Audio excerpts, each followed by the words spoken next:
ঐক্যবদ্ধতার কোনো বিকল্প নেই। ঐক্য ধরে রাখতে হবে। আপনারা যেমনি ভাবে যে আমাদের নেতৃবৃন্দ ফুলপুরের মাটিতে আপনারা ঐক্যবদ্ধ হবে, আপনারা অনেক সাংগঠনিক শক্তি আপনারা প্রদর্শন করেছেন। আমি 22 সালে উমরাতে গিয়েছিলাম, আমি কাবাগর ছুঁয়ে দোয়া করেছিলাম যে মহান আল্লাহ তাআলা যাতে জিয়া রহমানের মতো একজন আর্মি অফিসারকে এই বাংলাদেশের এই স্বৈরাচার থেকে মুক্ত করার জন্য একজন আর্মি অফিসার আল্লাহ তাকে তৈরি করেন অলৌকিকভাবে। আল্লাহর কি রহমত। আপনারা দেখেছেন যে আমাদের সেনাপ্রধান ওয়াকারুজ্জামান একজন দেশপ্রেমিক অফিসার, তিনি জাতিকে মুক্ত করেছেন, দেশবাসীকে মুক্ত করেছেন। আমরা তাকে ধন্যবাদ জানাই এবং আমরা তার প্রতি কৃতজ্ঞতা জানাই যে এখনো তিনি আমাদের অসুস্থ নেত্রী বেগম খালেদা জিয়াকে দেখতে দিয়েছেন।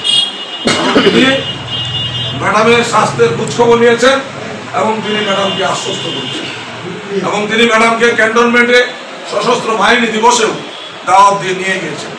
আমরা বলতে চাই যে জিয়াউর রহমানের মতো নীতিবান আদর্শবান নেতৃত্ব বাংলাদেশকে যেমনি ভাবে বারবার বিপদের হাত থেকে রক্ষা করেছে, আগামী দিনেও এই জিয়াউর রহমানের দলের উত্তর সুরে আমাদের প্রিয় নেতা বিএনপির ভারপ্রাপ্ত চেয়ারম্যান জনাব তারেক রহমান যেমনি ভাবে 16 বছর দলকে তিনি অক্ষুণ্ণ রেখেছেন, দলকে তিনি আঙ্গনের হাত থেকে রক্ষা করেছেন, তিনি দলকে ঐক্যবদ্ধ রেখেছেন, তিনি দলকে আন্দোলন সংগ্রামের নেতৃত্ব দিয়ে স্বৈরাচার হাসিনা পতন ঘটিয়েছেন, তাকে উৎখাত করেছেন। সেই জন্য আজকের দিনে আমরা মহান আল্লাহ তাআলার কাছে শুকরিয়া জানাই যে আমরা জাতীয়তাবাদী দলের একজন কর্মী। এটা আমাদের গর্ব, আমাদের অহংকার যে আমরা একজন কর্মী হিসাবে আজকে বাংলাদেশের মাটিতে এই স্বাধীন দেশে আমরা আজকে একজন বিএনপির কর্মী হিসাবে আমরা আছি এবং ইনশাআল্লাহ আমরা আশা রাখি যে আগামী দিনে এই অন্তর্বর্তীকালীন সরকারের অধীনে যে নির্বাচন হবে সেই নির্বাচনের মধ্য দিয়ে বাংলাদেশের জনগণ ইনশাআল্লাহ এই জাতীয়তাবাদী শক্তির পাশে দাঁড়াবে এবং জাতীয়তাবাদী দলের নেতৃবৃন্দকে রাষ্ট্র পরিচালনার দায়িত্ব আমরা বিশ্বাস করি যে শহীদ রাষ্ট্রপতি জিয়াউর রহমান যেমনি ভাবে বাংলাদেশের নেতৃত্ব দিয়েছেন এবং সবচেয়ে ভালো শাসক ছিলেন জিয়াউর রহমান, কারণ তিনি মানুষের মন জয় করেছেন।